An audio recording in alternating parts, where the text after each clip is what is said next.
Hello, people. There are many. Sorry, something just come up on Facebook. It's made me forget what I was going to say. Oh, yeah. There are many metaphors in the Bible, but I just heard this one with an explanation. I haven't read the Bible in years, so it might take me a while to remember it, but it says something like, I shall build my church on a rock. Build your church on a rock rather than the sand. See, I told you I haven't read it in years. I can't hardly remember what was actually said in the Bible, but I just saw a vision of, a minute ago while I was meditating, I just saw a vision of a big church on top of a rock near the sea. And then I heard the words, willpower is the bedrock of that church.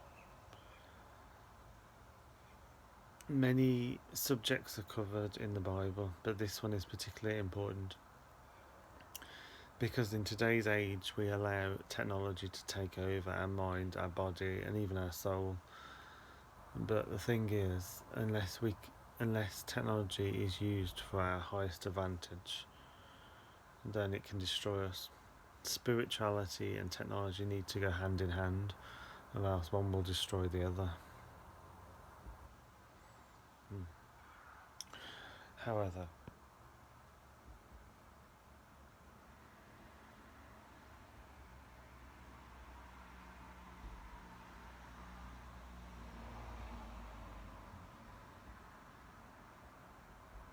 I feel like willpower is the rock that holds that church together. That the kingdom of heaven cannot be built on sand.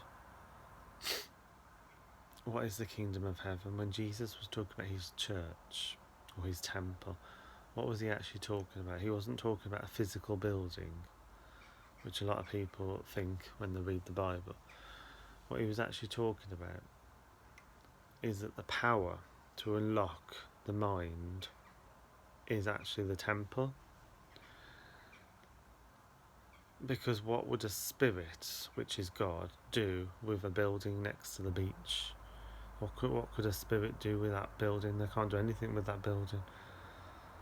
So the only thing that God or spirit or energy wants is for you to demonstrate that power on earth. So in other words, through the power of willpower, by focusing on willpower,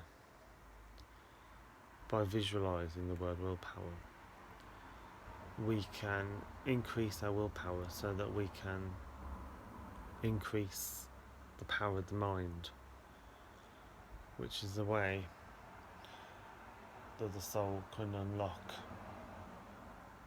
deeper parts of the mind. Pardon. Without unlocking deeper parts of the mind, the soul becomes trapped in the body and feels very hemmed in and crushed and annihilated and stressed and depressed and upset. And all these things that we see around us are actually to help us to utilise the power of the mind. But the problem is, instead people use these things to allow the mind to become weak. So let's have a look around what I'm talking about. Technology.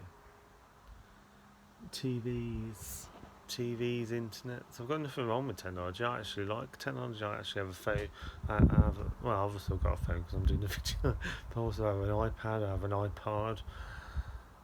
I've got a lot of technology in my home. But what I'm trying to say is that without control, technology can allow us to, for instance, fall into gambling, fall into porn addiction, Um, lots of different things that.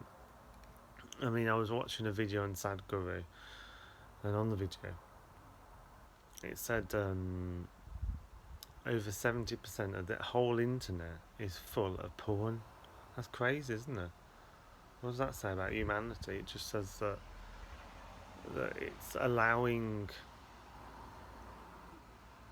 the negative, it's allowing a negative stream of technology to take over the world. That's what it's basically saying, isn't it? Because we need to get back our own mind in order to sort this mess out. The environment's in a mess, the world's in a mess, but I'm not sure whether I've got time to go into all that now because I need to go to Worcester soon to see Bibu. So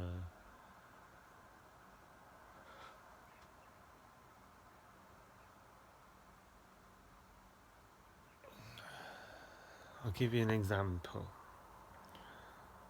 of what happens if the mind isn't made strong. I have neighbours downstairs below me. I'm on the top floor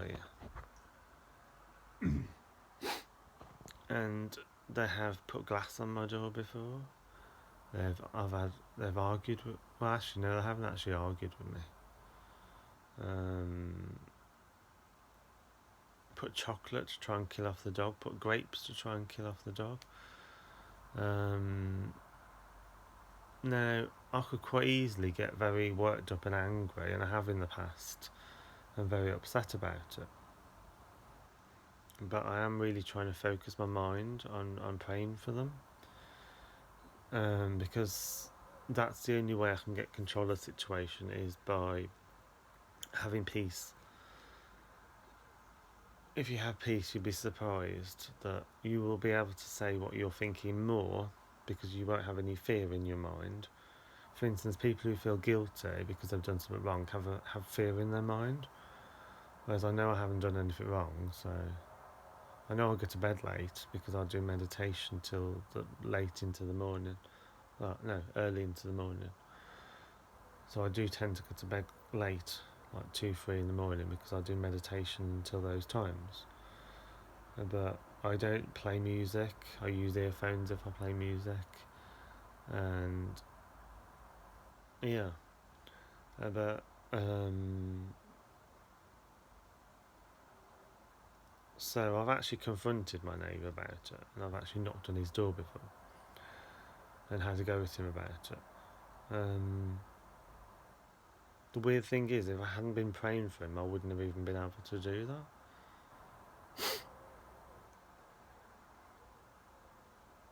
And he wouldn't even look me in the eye, just look down. And then when he did look me in the eye, he stepped backwards and sort of just, I don't know, just sort of says, yes, son, kind of thing. I'm thinking, I'm not your son. Because they're getting on a bit. They're like, I don't know, maybe late 50s, something like that. It's hard to say. I wouldn't say they're in the 60s. They're not really old, really. I mean, they're not really that old, but they're older than me. But who's that? I need to put my phone on charge. But yeah, I mean, I haven't done anything to them. I haven't. No. But anyway, I'll continue praying for them. Peace, peace, peace, peace, peace. Peace, peace, peace. Peace, peace, peace. I can't believe I'm going to be 40 next month, so whoa. Peace, peace, peace, peace, peace. Peace, peace, peace. Peace, peace, peace. God blessings to you all. Love, light and blessings to you all. J Martha.